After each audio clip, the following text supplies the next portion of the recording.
más. Ya está con nosotros en el estudio. Le vamos a dar la bienvenida al economista Alejandro Grisanti. Como siempre, un gusto tenerlo con nosotros en Globovisión en Primera Página, señora Grisanti. Muchísimas gracias, Javier, por la invitación, como siempre. Ya no está en Berkeley Capital. Ya no estamos en Barclays, sí, estamos ahorita, por ahora estamos en una transición buscando nuevos proyectos. Mire, lo que sí está pendiente todavía son los temas económicos en el país. Yo creo que sería ingenuo no reconocer que es el principal punto de la agenda política de nuestro país y la agenda social también. Hay muchísima inquietud. A mí me gustaría su opinión respecto de algunos titulares que reseña hoy la prensa nacional. Vamos a revisar, muchachos, por favor, la primera página del diario El Mundo, Economía y Negocios. Un titular de los que allí tenemos a mano derecha: se necesita cambio radical para vencer el rentismo.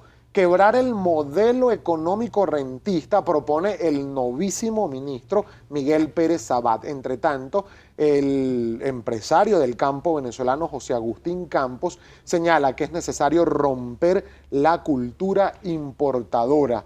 De acuerdo a lo que han expresado recientemente varios dirigentes y funcionarios del gobierno nacional, todos hablan ahora de la necesidad de quebrar y de romper el modelo rentista. ¿Este es el momento? ¿Cree que se llega tarde a esta decisión o por el contrario todavía hay algún margen de maniobra? Mira, Gabriel, uno de los problemas es que en Venezuela, que estamos teniendo ahorita, que en Venezuela se acabó la renta. Venezuela tuvo un precio petrolero por encima de los $100 el barril y eso es lo que causaba una renta extraordinaria que se distribuía y que al final lo que ocurrió en los últimos años es que se despilfarró, se comió, se fue del país. Entonces van a hablar ahorita de renta petrolera cuando el petróleo está en 22, cuando los costos de producción están muy cercanos al precio y donde prácticamente no queda una renta petrolera. Esto era bueno y esto lo hablamos muchos economistas y lo proponíamos muchos economistas, era necesario vencerlo cuando el precio petrolero estaba alto. Ahorita hay que ver cómo hacemos un ajuste de la economía, cómo cerramos un poco las válvulas, cómo nos adaptamos a esta nueva realidad mundial y ver un poco cómo vamos a manejar.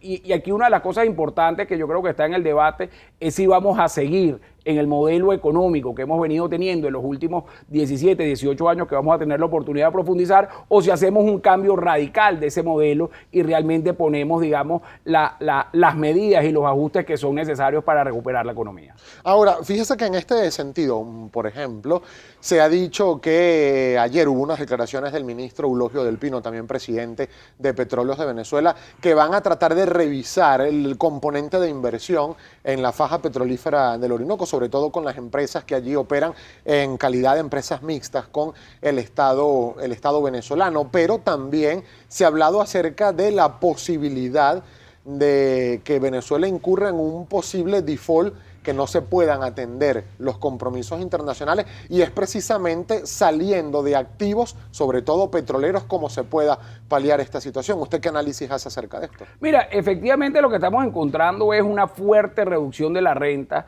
y un gobierno que está atrapado dentro de un modelo ideológico que no lo deja tomar medidas. A mí me parece muy bueno y yo creo que eso siempre es lo que se ha venido proponiendo tanto del lado del gobierno como de la oposición, que se libere el sector petrolero, que se le quiten las amarras al sector petrolero, que se deje, si no tenemos la plata para hacerlo a través de la inversión pública, si no se cuentan con los recursos que son necesarios para hacerlo a través de la inversión pública, es necesario hacerlo a través de las privadas, es necesario hacerlo a través de las empresas mixtas, pero lo que no puede seguir pasando es que Venezuela, teniendo las mayores riquezas del mundo en petróleo, seamos uno de los productores marginales dentro de la OPEP y no hayamos podido incrementar el precio en nuestra producción petrolera. Claro, señor Grisanti, ¿por esto cómo se puede lograr? Porque o por una parte estudias a evitar caer en default y cumplir con tus compromisos internacionales, saliendo de activos petroleros, o por otra parte potencias la producción, sobre todo en la faja petrolera. Es decir, aparentemente las dos cosas no podrían ir de la mano, o decantas por una o por otra. No, efectivamente, pero eso porque estás ya en una coyuntura donde va a costar mucho o va a tener tiempo el poder incrementar los precios,